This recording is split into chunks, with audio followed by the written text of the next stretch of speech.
Obstajajo zgodbe, ki so tako srhljive, tako nepojmljive, da jih zgodovina raje zakoplje.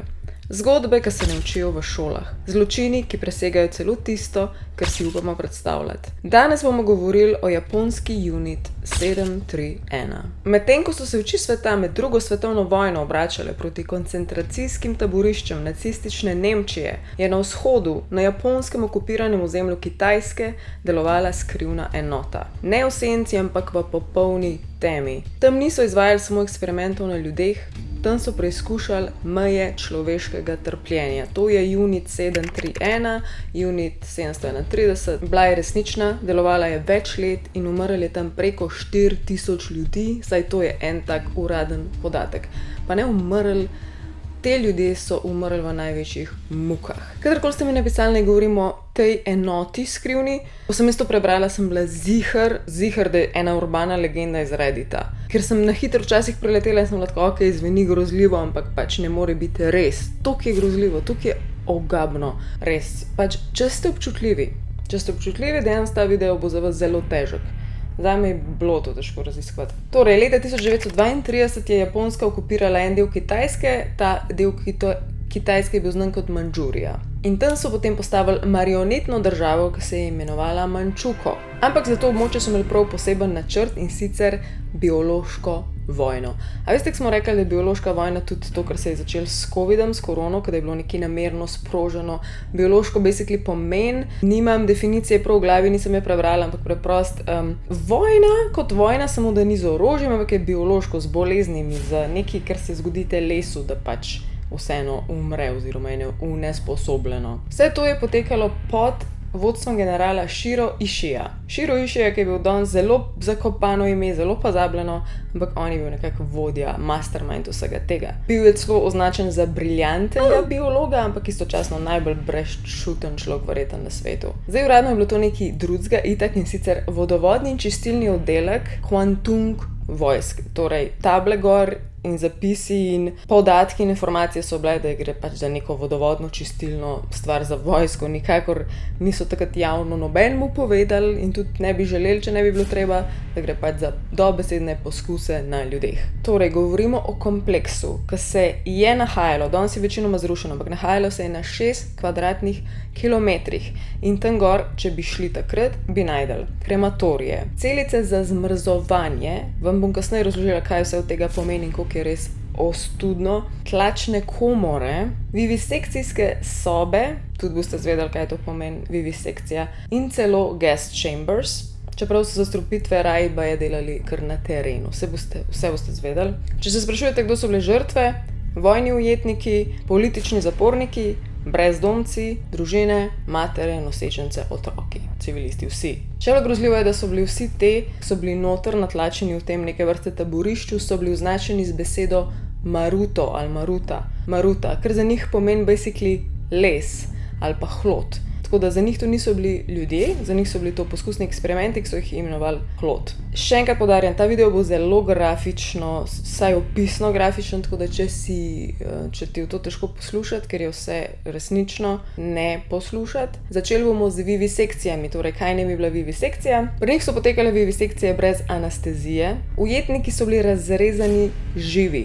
Lih zaradi tega, da so oni lahko videli, kako telo reagira na reze, skalpela ali pa katerega drugega orodja. Oni so hoteli videti, kako se odzovejo jetra, kako se odzove črevo, kako se odzove trebuh, če ga zarežeš. Te ljudje so pač umirali odprti v največjih mukah. Torej, to so bile vivisekcije in vivisekcija je mogoče še najmanj kruta stvar tukaj. Drugi eksperiment, na primer, je bilo zamrzovanje okončin. Ujetniku so pogosto potopili roko ali pa nogo ali pa nek ud pač v ledeno mrzlo vodo za zelo dolg čas. To ekstremno boli, ne vem, če ste kdaj probali. To res boli. Ne vem pa, koliko časa boli, ker jaz osebno sem imela vedno priložnost ven zbežati, pa pač. In če si cel noter, a ne umreš, če imaš pa en del noter, mora pa to strašansko boleti. In so tudi valjda zamrznili. In ko je ta del toliko zamrznil, da so potem lahko poskus na njemu delali, so s palco gor udarili in če je imel votu zvon, so lahko sklepali, da je tudi kost noter že zamrznila. Zdaj pa kako so to odmrzovali, direkt za vročo vodo, predstavljaj si to bolečino, ognjem ali pa celo z urinom, da bi opazovali potem poškodbe, ki nastanejo. Že z tega urina lahko sklepate, da tukaj niso bili samo verjetno za neko biološko znanost, neko biološko orožje, da se naučijo človeškemu telesu, ampak velikokrat je bilo kaj tudi sami zabave. Potem so tukaj potekale kot tretji poskus recimo testi s kužnimi boleznimi. Preprosto so te okužili in opazovali, kaj se dogaja s tabo in s tvojim telesom. Črne koze, kuga, kolera, tifus. Včasih z brizgo, včasih z ugrizom okuženih bolh, torej dobesedno so se naučili, da se jim ful splača bolhe okužiti in te bolhe potem poslati nad ljudi. To so bile tudi potem take biološke vojne, ki so Japonci kar naenkrat ful štekali, kako vse lahko uporabijo bolhe. Pa take čudne stvari. Testirali so valjda tudi eksplozive in eksplozivne granate, ampak še vedno bolj v smislu biološko, kako telo reagira. Torej, kaj so naredili? Te uboge ujetnike tam so zvezali na polje, se pravi, ene bližji, ene dol, ampak zvezali, da se pač niso mogli premakniti ali pa pobegati in so potem ta razstreljiva sprožili in potem so lahko na njih opazovali, glede na kakšno razdaljo, koliko je bil kdo razstreljen in predvsem jih je zanimalo v večini primerov tukaj, kaj se dogaja z notranjimi organi.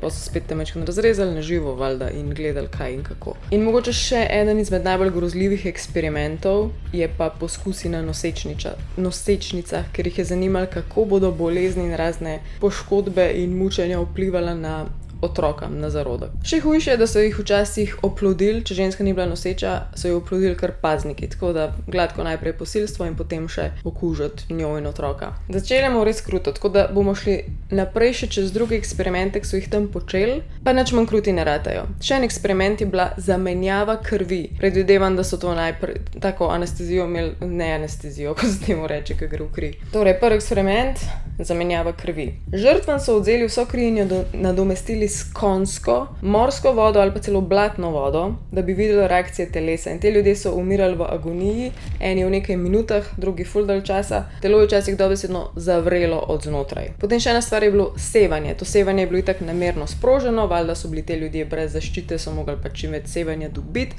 pa ne zato, da bi spoznali orožje, ki ga imajo, pa koliko je močen sevanje, ampak zato, da so spet opazovali telesa, ki dobesedno razpadajo.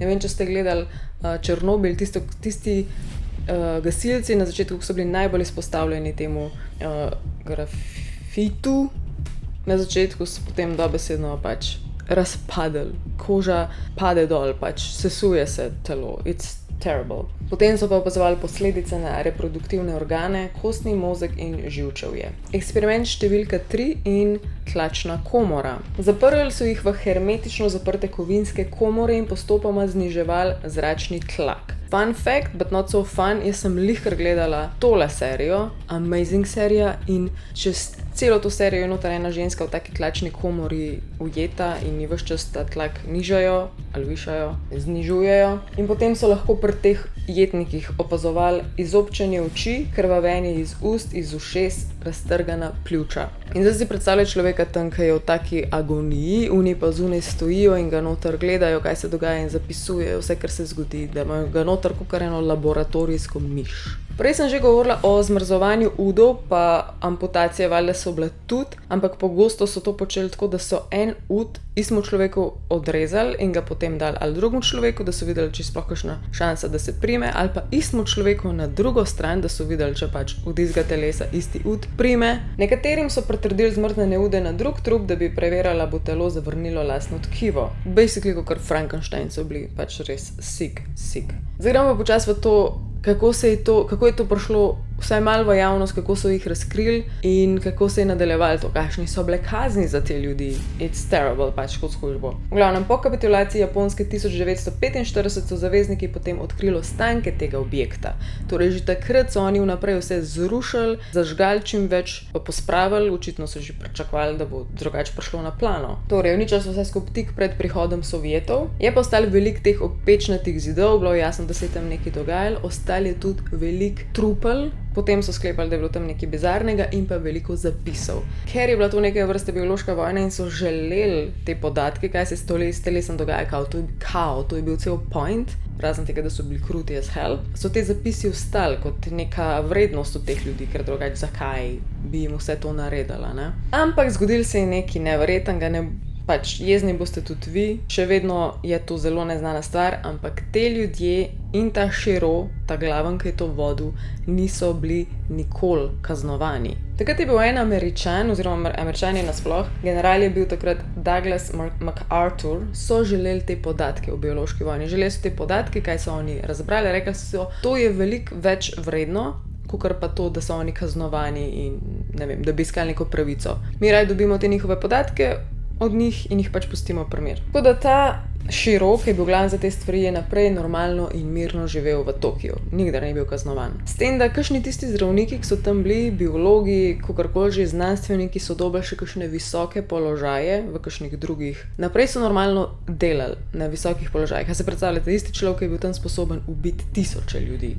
Stotine, tisoče. Ta glaven general je leta 1959 umrl zaradi raka na grlu in nikoli se ni pokesal. Jaz bi to mogoče rekla, da je karma, sicer še ful preslaba, ampak se mi zdi, da če nekaj ne spraviš iz sebe ali pa da ne komuniciraš, ti bo kakšen rak na grlu naredil in on definitivno ni povedal določenih stvari. Mene fascinira, koliko desetletij je bila drugače ta vojna oziroma ta oddelek 731, koliko časa je bil zamolčan.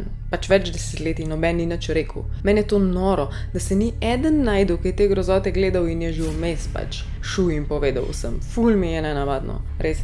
O kitajskih žrtvah torej nikoli ni noben skoraj slišal, Japonci so pa valjda to skrivali na polno. Učbeniki zgodovine na Japonskem tega ne vsebujejo. Na Japonskem ni o tem muzejev, ni podatkov. Če bo zdaj koga vprašal, oni skoraj nič, tudi Japoncem je to skrito. Šele v 80-ih letih prejšnjega stoletja so potem nekateri se zlomili in so želeli priznati, valjda pa si malo starejši, ti očitno že laži. Nekateri bivši vojaki in zdravniki so spregovorili, eden izmed njih, Ken Ruasa, je priznal, da je v mladosti opravil več 10 vivisekcij, to smo rekli, da je tisto rezanje na živo, brez anestezije, kot del njegovega medicinskega usposabljanja. Ena ženska iz Harbina je opisala, kako so ponoč iz laboratorijev prihajali kriki, podobni živalskim. Vsi, ki opisujejo te krike in kaj se je dogajalo, jih opisujejo kot nekaj, kar ne pričakuješ, da sploh lahko pride od človeka. Vedno je trajalo tako neke 2 minute, pa je bila pa tišina, ker so ponovadi že umrli, sploh pri vivisekcijah. In potem so spremljali samo še tisti, ki so v bližini živela, kako so tiste kombije ven vozili, pa množično trupla gor pa pokrita z črno folijo. Meni osebno je ful grozen, da so pri tej stvari sodelovali visoko izobraženi ljudje. Ni šlo za nekoga, ki ni imel za jesti, ki bi mogel nujno preživeti na ta način. Ni šlo za nekoga, ki je pač nek savage tam. To so bili pač izobraženi ljudje, od katerih pričakuješ najboljše stvari, ne najslabše. In je res grozen, koliko je bilo to ene kolektivne krutosti tam. In da res nobeden ni, pobegnil in izdal in kakorkoli.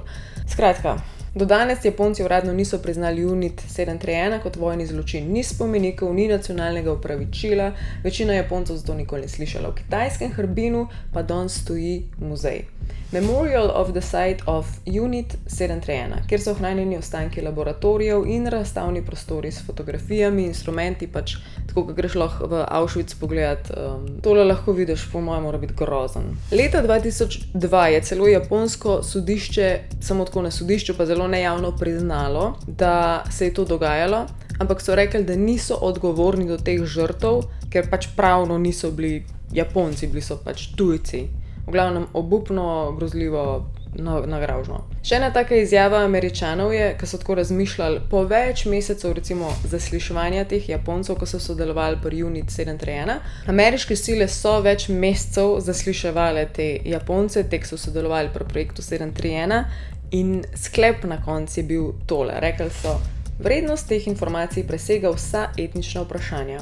To je bilo poročilo ameriške obveščevalne službe 1947. V glavnem vemo, koliko sta bila vedno rivalca Sovjetska zveza pa Američani in to je bil verjetno glaven razlog, da so hoteli biti vedno kakšen korak naprej. Čeprav, kolikor jaz vem in sem nekje slišala, da so bili te podatki konec koncev najbolj možno neuporabni, ker se nič več takega pa ni dogajalo na isti način, ne vem. A kdo ve kaj o tem? Sam še na hitro omenjam podobnosti, naprimer z nemškimi temi nacističnimi taborišči. V bistvu je ful podobnosti in tudi nisem bila šur, ampak dogajalo se pravi, povsod so bile vivisekcije, sterilizacije, testiranja bolezni. Ključna razlika je pa samo to odsotnost sojenja Japoncem. Zdaj pa še 3 kratke zgodbe, ki so spet ful žalostne, ampak tako. Bom prebrala Sen, spet lahko preskočite, če hočete. Aihara Shoji je bil japonski vojak tukaj v Mandžuriji in je rekel, je pripovedoval o točki, ki je njemu klenknila, da je to pač insane, in je videl, kako so kolero testirali na otroku. Bilo mu je jasno, da to ni nekaj, kar je potrebno, oziroma nekaj, kar hoče sodelovati. Nisem videl sovražnika, videli smo ljudi, bili so kot moji bratje in sestri, a morali smo biti tiho. Potem je ena kitajska mati, katera otroka so tudi kar vzeli in odpeljali v to karanteno, saj to je ona zvedla. Nikoli več jih ni videla, je pa potem v muzeju Unit 731 prepoznala fotografijo teh otrok shranjeno kot primer okužbe s kugo. Ok, samo še povzamem 3 muzeje na svetu, ki obstajajo, in sicer v Harbinu na Kitajskem, v Seulu, Južna Koreja, in manjši razdelek v Jad Vašemu, Izrael. Na Japonskem je pa tišina. V glavnem, to je ta video. Jaz pač včeraj sploh sem bila v šoku, ko sem to vse brala in poslušala. Noro je, da se je to zgodilo, da nas ful mal ve za to, ali sam jaz nisem, ne vem. V glavnem komentirajte, kaj mislite, kaj ste odnesli od tega. Pišite ideje za nove videe, upam, da boste imeli vse en lep petek. Pridni bote, radi se imejte, Alien Mama out.